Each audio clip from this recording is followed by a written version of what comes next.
어떤 한 환자가 고통에 일그러진 얼굴로 병원을 찾아왔습니다. 선생님, 온몸이 아파 죽을 것 같습니다. 머리를 찔러도 아프고 다리를 찔러도 아프고 배를 찔러도 아프고 온몸이 아파요. 원인이 뭘까요? 의사가 환자의 몸에 아픈 곳을 이리저리 살펴보았습니다. 말씀하신 곳은 특별한 이상이 없는데요. 아니에요, 선생님. 저는 누르는 곳마다 아파 죽겠다고요. 다시 의사가 한참을 살펴보더니 이렇게 말을 했습니다. 손가락이 부러졌네요.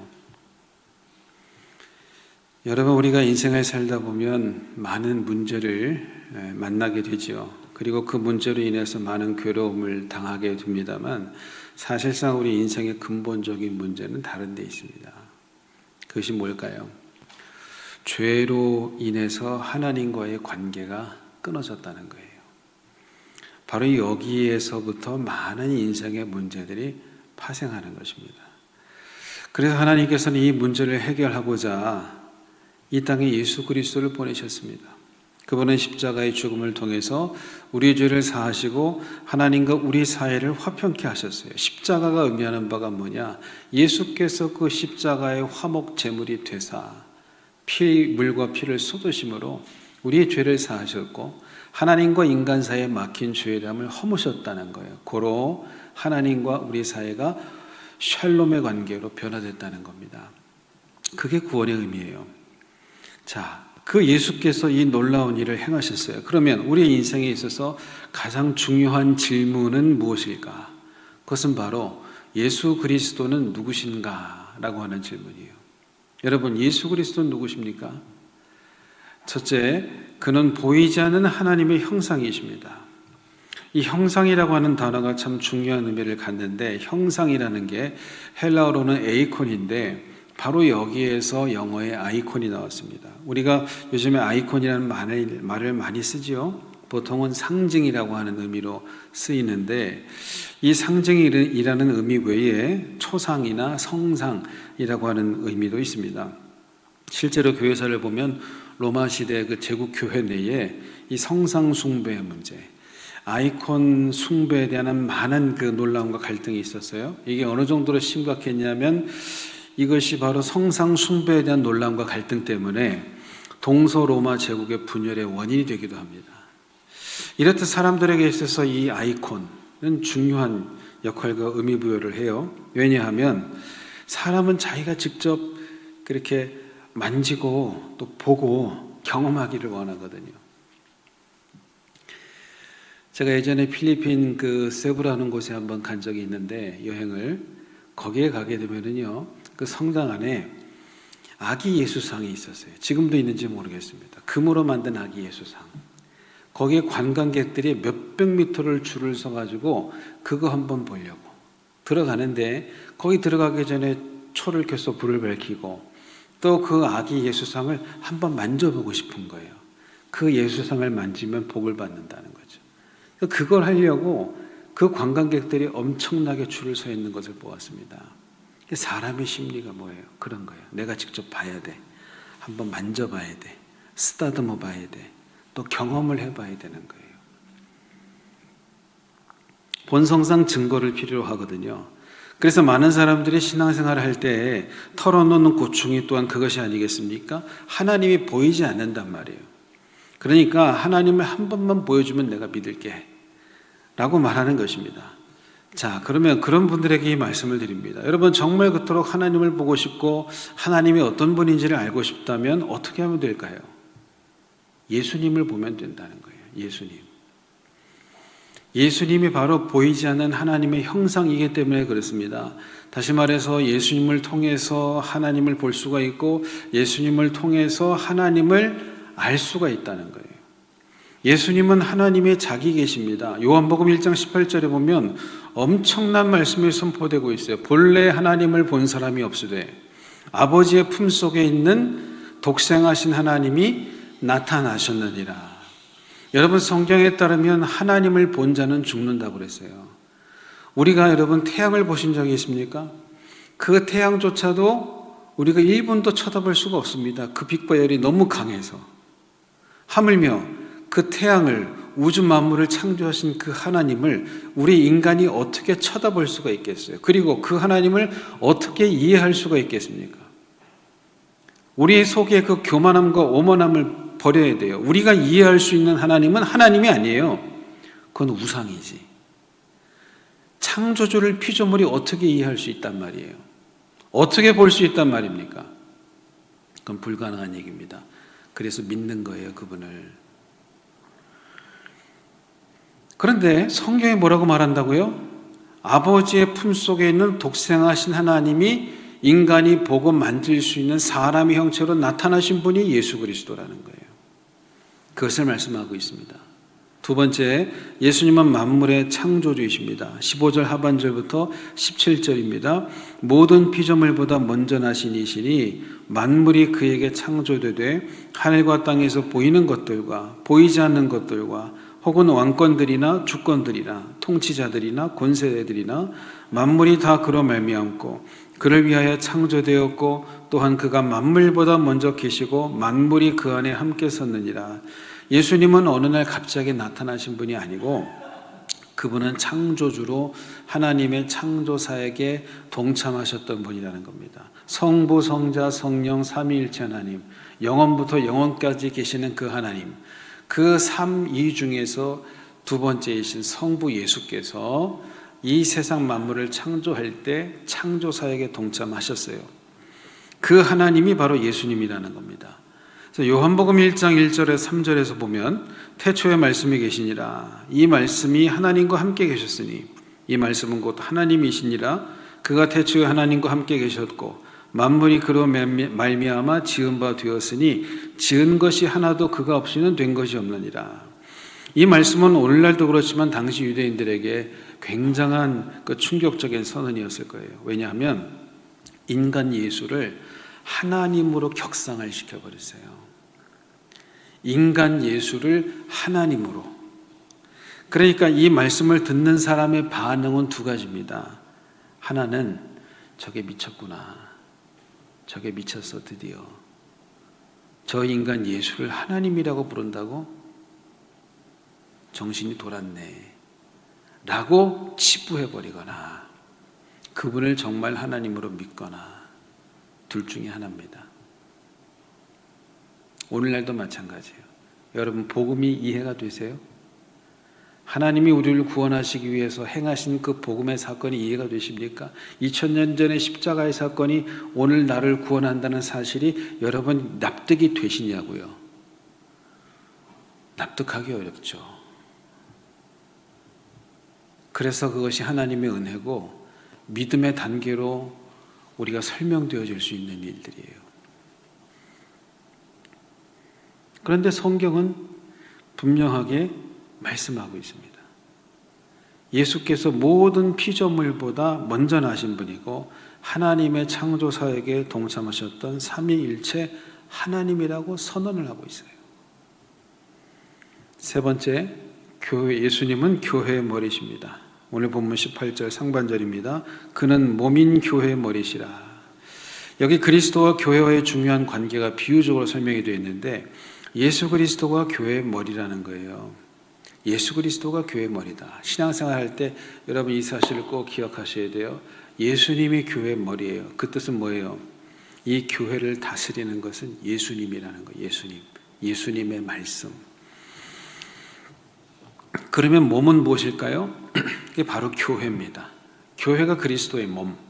성도들은 그 교회의 몸을 이루는 지체입니다. 그래서 교회라고 하는 것은 예수 그리스도를 구주로 고백하는 사람들의 모임인데 그 공동체의 머리가 예수 그리스도라는 거예요. 교회를 통치하시는 분이 예수 그리스도라는 뜻이고 교회의 참 주인은 주님이라는 것입니다. 그래서 교회는 무엇으로 다스려져야 돼요? 하나님의 말씀으로 다스려지는 것이에요. 사람의 뜻으로나 욕심으로 다스려져서는 안 되는 거예요. 하나님의 뜻대로, 하나님의 말씀대로 다스려져야 됩니다. 제가 모태신앙인데 어려서부터 또 지금까지 목회도 오래됐죠 벌써. 한국 교회 안에서 일어나는 여러 사건들 보면서 제가 다시 한번 확인하는 게 있어요. 그게 뭐냐? 사람이 주인된 교회는 반드시 하나님께서 무너뜨리신다는 거예요. 명심하세요. 사람이 주인인 교회들이 많거든요. 그 하나님께서 무너뜨리십니다. 교회는 사람의 뜻이나 욕심으로 다스려져서는 안 돼요. 하나님의 뜻대로 다스려져야 돼요. 교회는 주의 피값으로 사신 주님의 교회입니다. 때문에 주님이 교회의 머리시고 주님께서 교회를 통치하시는 거예요. 그러면 하나님께서 그의 아들 예수 그리스도를 이 땅에 보내신 목적이 무엇일까요? 왜 하나님께서는 아들 예수님을 이 땅에 보내셔서 십자가에 죽게 하셨을까? 본문 20절의 말씀입니다. 그의 십자가의 피로 화평을 이루사 만물 곧 땅에 있는 것들이나 하늘에 있는 것들이 그로 말미암아 자기와 화목하게 되기를 기뻐하십니다. 또 21절과 22절에 우리를 하나님과 화목케 하신 목적이 나타나 있어요. 전에 악한 행실로 멀리 떠나 마음으로 원수가 되었던 너희를 이제는 그의 육체의 죽음으로 말미암아 화목하게 하사 너희를 거룩하고 흠없고 책망할 것이 없는 자로 그 앞에 세우고자 하셨으니, 우리를 향하신 하나님의 목적이 분명히 나타나 있죠. 우리를 단순하게 죄악 가운데 구원하시기 위함이 아니에요. 구원하시고 하나님의 목표는 거기까지가 아니라 구원해서 그를 거룩하고 흠없고 책망할 자가 없는 자로 세우는 것입니다. 하나님이 작업을 하신단 말이에요. 오래전의 일입니다. 미국의 저명한 목회자인 찰스 스윈돌이라고 하는 분이 계시는데, 하루는 이분이 설교를 하면서 이렇게 강조했어요. 우리 그리스도인은 비그리스도인보다, 안 믿는 분들보다 법과 규례를 더 잘 지켜야 됩니다. 그러니까 교통법규도 잘 지키세요. 신호등 무시하지 말고. 근데 예배 후에 목사님이 집으로 돌아가면서 그만 빨간 신호등을 지나쳐 버린 거예요. 아차 하는 순간에 양옆을 이렇게 봤더니 교인들이 본 것 같아. 그래가지고 아주 집에 도착하자마자 마음이 참 착잡하고 불안합니다. 그런데 또 도착하자마자 전화가 왔어요. 목사님, 우리 성도들이 내일 목사님 좀 뵙기를 원합니다. 그날 밤 목사님이 잠이 오질 않는 겁니다. 야, 이거 내가 설교해놓고 내가 교통법규를 어겼으니 이거 어떻게 하면 좋나, 뭐라고 변명을 하나 막 고민하면서 기도를 했는데 하나님께서 한 가지 지혜를 주셨어요. 다음날 교인을 만나러 식당에 갔습니다. 근데 목사님이 식당에 들어선 순간 교인들이 그 목사님의 모습을 보고 박장대소하면서 웃었어요. 왜냐하면 이분이 팻말을 목에 걸고 들어갔는데 그 팻말에 I am guilty, 나는 죄인이요 라고 팻말을 걸고 들어간 거예요. 그걸 보고 교인들이 막 웃고 있는데 갑자기 또 한 바퀴 목사님이 탁 돕니다. 휙 돌아보니까 거기에 다른 팻말에 이렇게 적혀 있었습니다. 너희 중에 죄 없는 자가 돌로 치라. 그 모습을 보고 교인들이 웃음을 터뜨릴 수밖에 없었다는 것입니다. 여러분, 사실 우리가 예수님을 영접하고 하나님의 자녀가 되었다고 해서 그 즉시 천사가 되고 예수님처럼 변화되는 건 아니에요. 우리는 천국에 들어가는 그 날까지 계속 공사 중입니다. 공사 중. 그런데 공사가 멈춘 사람은 그리스도인이 아니에요. 제가 여러분에게 이 말씀 확실하게 드립니다. 내가 천국 갈 수 있나? 나 구원받은 사람인가 알 수 있는 확실한 지표가 있어요. 그게 뭐냐면 계속 공사가 진행되고 있느냐의 말이에요. 내가 예수 믿은 지 30년, 40년 됐어. 자랑하는 사람이 있어요? 그런데 그 인격이, 성품이 10년 전, 20년, 30년 전과 똑같다면 그분은 구원받은 사람이 아닙니다. 제가 단언코 말씀을 드립니다. 아직까지 예수님 같지 못한다 할지라도 적어도 공사가 계속 진행되어지고 변화되고 있는 중이어야 돼요. 그게 성령 받은 사람이에요. 내 의지로 어떤 도덕을 지키고 윤리를 지키라는 얘기가 아니에요.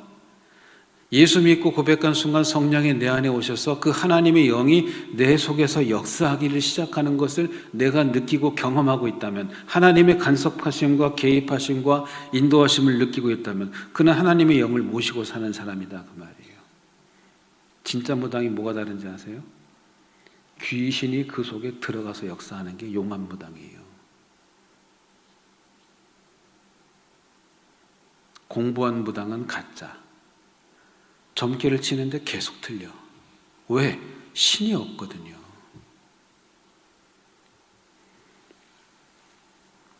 성경에 분명하게 그리스도의 영이 없으면 그는 하나님의 사람이 아니라고 말씀합니다. 여러분 점검해야 돼요. 우리가 천국에 들어가는 날까지 그 하나님의 영이 우리의 인격과 성품을 계속 공사를 시킨다고요. 그런데 한 가지 분명한 사실이 있어요. 우리가 계속 공사 중이고 여전히 부족하지만 하나님은 반드시 우리를 그 자리에 그대로 두시지 않는다는 거예요. 하나님이 원하는 수준까지 우리를 훈련시키고 깨뜨리시고 변화시켜서 만들어 가신다는 겁니다. 왜냐하면 그게 하나님의 목적이거든요. 그게. 그렇게 우리를 하나님의 자녀답게 천국 백성답게 만드셔서 천국으로 데려가실 것입니다. 이게 바로 우리에게 주신 복음의 소망이에요. 그래서 사도 바울이 본문 23절에서 말씀합니다. 만일 너희가 믿음에 거하고 터 위에 굳게 서서 너희의 들은 바 복음의 소망에서 흔들리지 아니하면 그리하리라. 이 복음은 천하 만민에게 전파된 바요 나 바울은 이 복음의 일꾼이 되었노라. 우리가 하나님 주신 목적대로 이 땅에서 세워져 가기 위해서는 어떻게 해야 되느냐? 믿음에 거하고 복음의 소망에서 흔들리지 말아야 된다는 거예요. 믿음에 거하고 이 복음의 소망에서 흔들리지 말아야 돼요. 그런데 그게 쉽진 않아요. 왜냐하면 마귀가 그냥 두질 않기 때문에. 사탄이 끊임없이 우리의 정체성을 흔들고 소망을 송두리째 뽑으려고 노력하기 때문에 그렇습니다. 자기 정체성 지키는 게 쉽지가 않아요. 쉽지가 않습니다. 제가 우리 목사님들의 솔직한 민낯을 얘기할까요? 많은 목사님들이 주의 종의 정체성이 흔들립니다. 목회하다 보면. 왜? 부흥이 안 돼. 열매가 없어. 죽도록 일하고 금식하고 철야하고 작정기도하고 별의 별짓을 다 해도 열매가 없어. 그러면 그 마음속에 사탄이 신방 와서 속삭입니다. 너 목사 맞아? 너 하나님이 부름받은 게 아니라 그냥 네가 가고 싶어서 신학교 간 거 아니야? 회의가 찾아와요. 선교사님들도 마찬가지입니다. 수많은 선교사님들이 선교 현장에서 애쓰고 수고하지만 그 마음이 깊은 신앙의 절망과 회의가 있어요. 왜? 열매가 없어. 몸은 병들었고 자식들도 엇나가고 가난하고 마음도 힘들고 몸도 힘들고 내가 여기 왜 왔지? 나 정말 하나님께서 불러서 이 선교지에 온 거 맞아? 선교사로서의 정체성이 흔들려요. 하나님이 나와 함께 하신다면 이럴 일이 없을 텐데 그런데 그런 일이 있는 정도가 아니고 무지하게 많거든요. 그러면 낙심하고 절망하고 아유 그만둬야 되겠다. 때려쳐야 되겠다. 무슨 목회냐 내가 나 같은 게. 내가 무슨 선교사냐. 밥벌이나 해야지. 그렇게 흘러가는 거예요.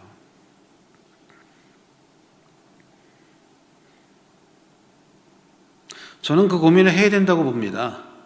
근데 분명한 거는 하나님이 부르신 종, 하나님의 선택을 부른 성도들은 흔들리면 안 돼요. 마귀 역사가 있단 말이에요. 2차 세계대전 당시에 독일의 나치가 아우슈비츠 수용소에서 600만 명 넘는 유대인들을 학살하지 않았습니까? 특별히 가스실에서. 근데 많은 사람들이 죽었지만 기적적으로 살아남은 사람들이 있어요. 그런데 그들의 기록 중에 흥미로운 사실들이 있어요. 제가 참 책을 읽다가 굉장히 놀랐어요. 목사가 공부를 해야 돼요. 끊임없이. 그 당시에 독일군이 유대인들을 학살할 때 가장 장애가 되는 것이 있었어요. 그게 뭔지 아세요?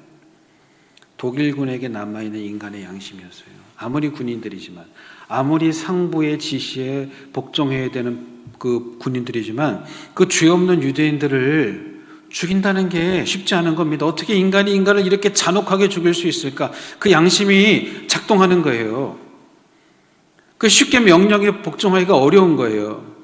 그래서 독일 군부가 그때 생각해낸 고도의 심리적인 전략이 있었어요. 내가 이걸 읽으면서 무릎을 쳤습니다. 너무나 천재적이에요. 그런데 악해요. 어떻게 이 군인들이 인간의 양심의 작동을 그치고 군부의 명령에 상사의 지시에 아무런 저항 없이 복종할 수 있게 할 수 있을까? 생각해낸 방법이 뭔지 아세요? 그 수용소에서 화장실을 몇 개만 남겨놓고 싹 치워버린 거예요. 그게 무슨 상관이지? 3만 명이 넘는 수용소에서 화장실 몇 개만 만들어 놓고 다 치웠어요.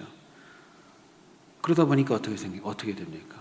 이 포로된 유대인들이 어쩔 수 없이 자기 숙소, 침대, 그냥 막사 같은 데 똥과 오줌을 다 싸는 거예요. 배설물들로 가득해. 거기서 잠도 자고, 거기서 음식도 먹고, 거기서 일도 해. 그렇게 되다 보니까 어떤 일이 벌어지느냐. 그들이 사는 숙소는 돼지우리 같은 짐승들이 사육장처럼 변해갔어요. 먼저 포로로 잡힌 유대인들에게 변화가 일어납니다. 인간성이 점점점 파괴되는 거예요. 자기가 봐도 자기는 사람이 아니야. 짐승 새끼지. 두 번째, 그들을 바라보는 독일군 병사의 인식도 바뀝니다. 아, 저건 사람이 아니구나. 그냥 돼지 새끼들이구나. 죽여. 양심의 가책 없이 죽여. 상부의 지시가 떨어질 때 그냥 죽여. 왜? 저 인간이 아니니까.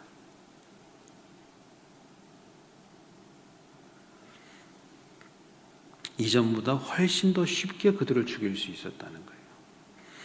저는 이게 마귀가 하는 짓이라고 봅니다. 여러분, 정체성을 흔드는 거예요.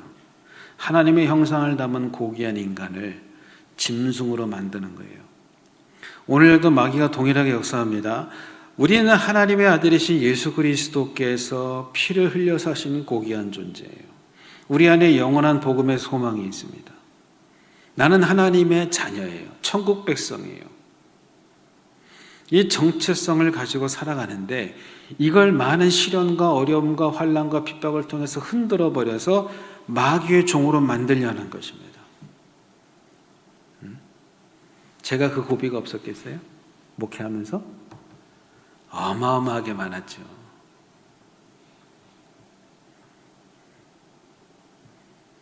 사실은 어쩔 때는 생명을 걸어야 돼요. 죽으면 죽으리라 하고 하는 거예요. 뭐 이렇게 살다 죽지 뭐 하고 가야 그 일을 감당하는 거예요. 하다가 여기가 아닌가벼 하고 돌아가지 말고. 제가 예전에 그 산악인들에 대한 그 영상과 글을 보면 놀란 게 뭐냐면, 우리 보통 사람들은 산악일 보면서 무슨 생각합니까? 똑같은 생각해요. 왜 올라갈까? 히말라야 8,000m급 저 정상에 가다가 얼마나 많이 죽어요. 그렇지 않습니까? 동료도 죽어, 후배도 죽어, 남편 죽어. 그런데도 또 올라가. 어떤 산악인은 그런 얘기 하더라고요. 이번에 당신 또 올라가면 무조건 이혼이야. 알았어. 그리고 또 가. 이유가 뭘까요?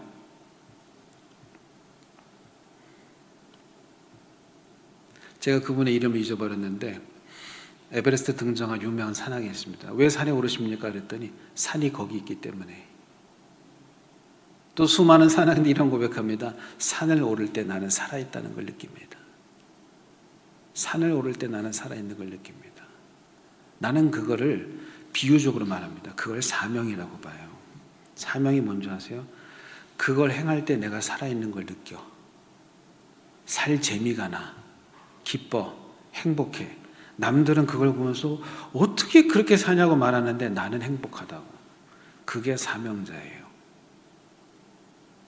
그러니까 그 길을 가는 거예요.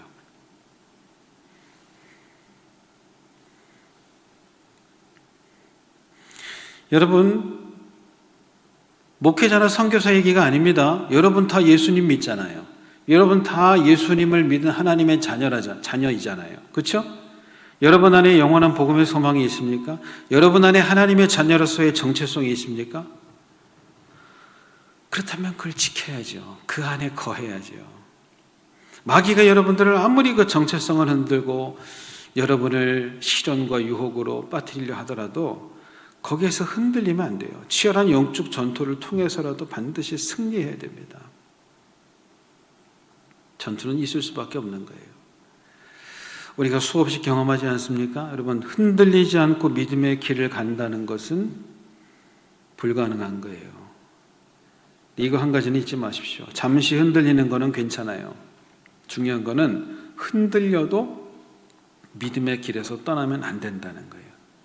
흔들려도 복음의 소망을 놓치면 안 된다는 거예요. 그 소망을 붙잡고 다시 일어서야 돼요. 도종환 시인의 유명한 시가 있지요. 흔들리지 않고 피는 꽃이 어디 있으랴.